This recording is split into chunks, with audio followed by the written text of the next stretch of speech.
C'est déjà les débuts de la phase des playoffs, comme disent les latins. Allez à Jacta Est, les dés sont jetés du côté du stade Joseph Kabila de Kindu, où on a vu la toute première victoire de Maniema Union dans cette étape de playoff. Le rendez-vous de ce week-end également dans cette Ligue nationale de football, c'est à suivre tout au long de cette édition du journal. On parle de Ligue des champions de la CAF, dernière journée déjà pour cette soirée où les deux premiers matchs ont été lancés, où c'est relancé. Al-Ali affrontera Young Africans alors que les Serbes Belouizdad jouera contre Medeama dans un match sans enjeu. Et le samedi, Mamelodi Sundowns va recevoir à Pretoria le TP Mazembe, et Pyramide jouera dans un match sans enjeu contre les Mauritaniens de Nouadhibou. Simba Sporting Club de la Tanzanie affrontera l'équipe de Galaxy Jwaneng, et le Wydad de Casablanca a encore une chance de se qualifier en jouant contre les leaders de leur groupe. Ici on parle du club ivoirien de la SEC Mimosas. Mais les attentes pour ce match du groupe A entre le TP Mazembe et Mamelodi Sundowns, l'enjeu reste la première place de ce groupe. Les fans du TP Mazembe restent confiants quant à ce qui concerne le parcours de leur club, même si ça sera joué contre l'ogre de ce groupe. Nous sommes venus pour accompagner l'équipe. Le seul message que nous voulons lancer cet après-midi, après l'entraînement de notre équipe, nous voulons que tous les Congolais, tous les fanatiques de Mazembe qui habitent Pretoria, Johannesburg, de venir nombreux au match de samedi. Venez supporter notre équipe, on est déjà qualifiés. Et dans ce match, nous voulons que Mazembe puisse avoir la première place dans notre poule. C'est pourquoi nous sommes obligés, nous sommes dans l'obligation de venir accompagner notre équipe, le tout-puissant Mazembe. Nous voulons que tout le monde soit présent. Tu prends ton billet et le transport, viens à Pretoria, tu accompagnes l'équipe. Mazembe oh! Oh! Mazembe oh! Oh! Mazembe oh! Oh! Oh! Oh! Le tout-puissant, l'impossible n'est pas Mazembe. Les Anglais bertois du côté de la République sud-africaine pour ce match, ils sont motivés. Et ça y est, comme je vous l'avais annoncé tantôt, la 29e édition de la Ligue nationale de football a donné le go en ce qui concerne la phase de play-off. Déjà pour ce soir, l'équipe de Maniema Union est arrivée à bout de cette équipe de Dauphin Noir par la note de 2-0 à l'arrivée. C'était un but contre son camp d'Elikoki Lofoli en première période à la 16e minute. Et puis la deuxième réalisation a été signée Jeff Tekitombala sur une passe de AG Bassiala pour voir les unionistes déjà empocher leurs 3 premiers points dans ce groupe et plutôt dans cette phase de play-off. Et le rendez-vous est à prendre également ce samedi au stade Frédéric Kibasa Maliba de la Kenya entre les cheminots du FC Saint-Popo et la formation de Cercle Sportif Don Bosco, et les 3 V-Club jouera contre les Aigles du Congo. Et c'est en marge de cette explication de ce samedi que Jean-Claude Leboko ainsi que Bertin Makou Kisamba étaient en conférence d'avant-match pour ce qui concerne cette première de la Ligue nationale de football. Au rendez-vous ce 2 mars 2024 à 15 h au stade Frédéric Kibasa Maliba de la Kenya, avec un nouveau visage du côté de Salésiens qui ont essuyé 4 défaites sur les récentes confrontations face aux cheminots du FC Saint-Éloi. Le Popo, Lukito Kobiname, nous présente les faits avant ce choc. Tout démarre dans cette conférence par les confrontations directes. Cette saison, Don Bosco a aligné 2 grosses défaites contre Lupopo, son adversaire de samedi 15 h au stade Kibasa, en match d'ouverture des playoffs. Sur les confrontations directes, bon, ça appartient au passé. On a travaillé pour essayer d'avoir quelque chose et on espère qu'on tirera quelque chose, parce que nous on vient pour jouer. On ne nous donne pas beaucoup de chance, il est vrai, par les statistiques, mais le football ça joue sur le terrain et on verra bien qui sera le meilleur.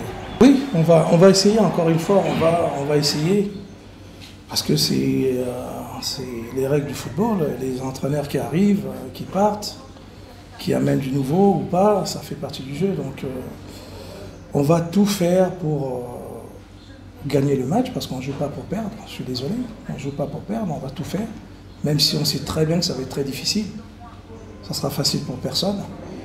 Donc oui, on va tout faire, on va jouer, donc il n'y a pas de doute là-dessus. Tout appartient au passé, dit Jean-Claude Loboko.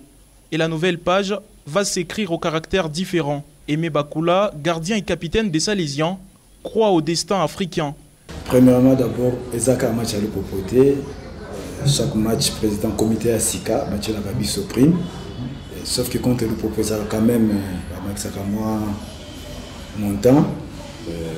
J'espère que lobby les matchs à ce côté. Tout ça peut taper notre place en Afrique.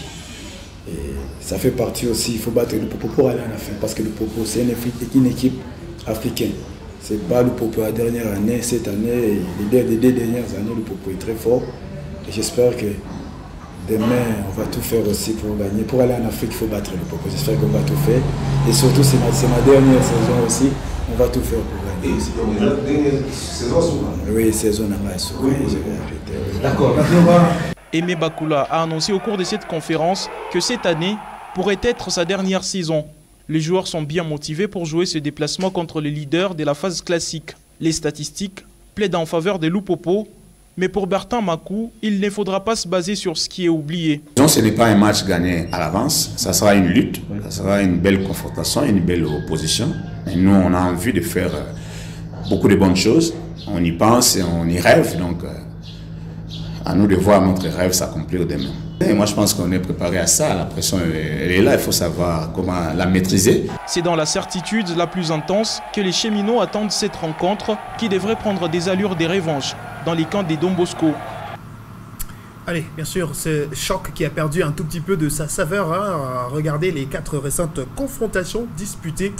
Lupopo, Don Bosco, un match à suivre déjà ce 2 mars au stade Frédéric Kibassa, Maliba. Le rendez-vous pris, c'est depuis, bien sûr, Johan Curbilier que les Salésiens n'ont pas battu les cheminots du FC Saint-Lupopo de Eric Chibassou, Isaac Kassongongandou, passant par David Mwakasso ou encore ce dernier, Jean-Claude Loboko, qui arrive pour peut-être changer la donne de cette explication.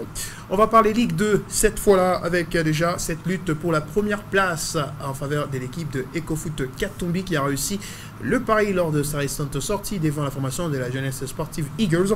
2 buts contre 1 étaient les scores au stade Gaëtan Kakuji pour voir les écoliers prendre 43 points jusque-là et se maintenir à la 2e position du groupe Centre-Sud B.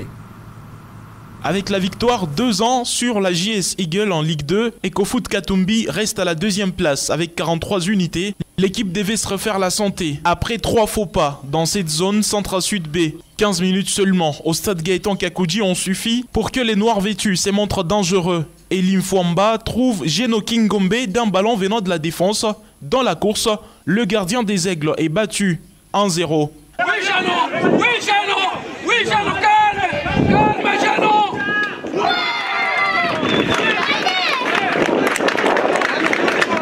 Attendre à la 22e minute, EcoFoot Katumbi obtient ce coup franc devant la cage de Gloire tweetée. Oti Kitolo sort une masterclass pour le 2-0, score à la pause.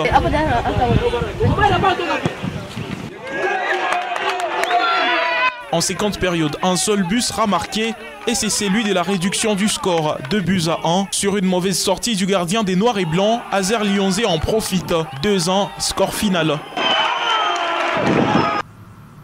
Restons sur le chapitre du football. Dans sa correspondance émise le 28 février dernier, la Ligue de football du Katanga a tenu informer les entités subdélégataires, ici on parle des ententes, que la compétition locale ou les compétitions locales devront s'arrêter au plus tard le 15 mars pour laisser le temps à la préparation pour ce qui concerne la Ligue provinciale qui va débuter le 1er avril 2024. On parle football féminin avec cette commission provinciale du football féminin qui a rabattu Saïd hier avec le sacre du FCF Mazembe qui s'imposait devant la formation des Ocel City 8-0 avec des buts d'Esther Dikisha, Pana, Merveille Kanjinga, Tom Priscilla ou encore Telma, alors que déjà dans le match de classement, l'équipe de Mikuba de Likasi était en train de battre la formation des Accenti par la noce de 2-0.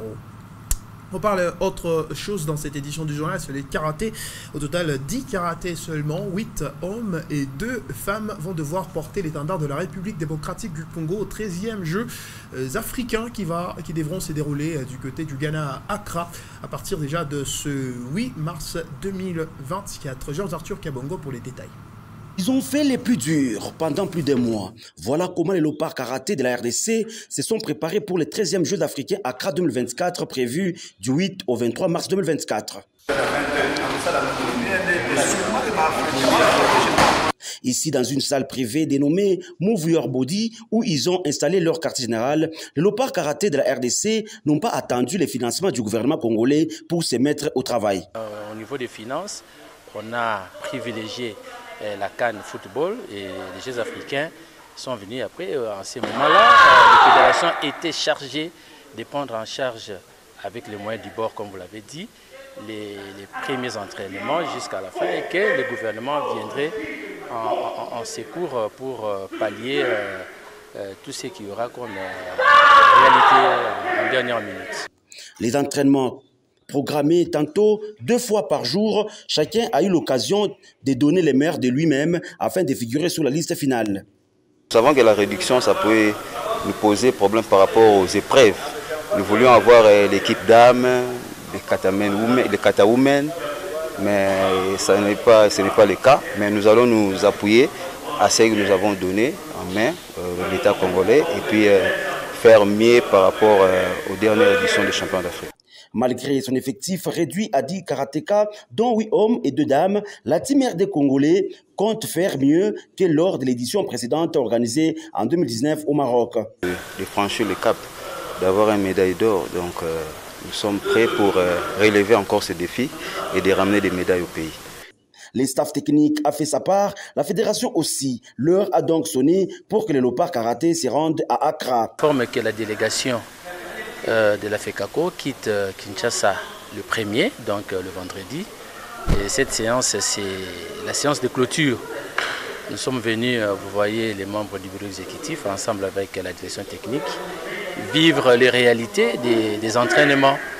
Nous sommes heureux, nous sommes convaincus de la prestation des athlètes et nous espérons ramener quelque chose de bon dans notre JBCR. Un détail important à ne pas oublier, les 13e Jeux africains en karaté seront couplés cette fois-ci au championnat d'Afrique 2024. Jeux africains, 13e Jeux africains qui vont se dérouler au Ghana à Accra du 8 au 23 mars 2024. On va terminer cette édition du journal avec ce communiqué de l'entente urbaine de basket de Lubumbashi qui prévoyait l'entame de la saison sportive 2024 déjà à partir de ce 2 mars. Cela a été repoussé au 9 mars prochain avec comme raison le retard accumulé lors pour les dépôts des imprimés fédéraux par les clubs concernés par cette édition 2023-2024 de cette compétition. Et bien c'est par cette note de basket que nous jetons également l'encre de cette édition du journal. Notez que la difficulté de réussir n'est fait qu'augmenter la nécessité d'apprendre. Excellente suite de votre soirée.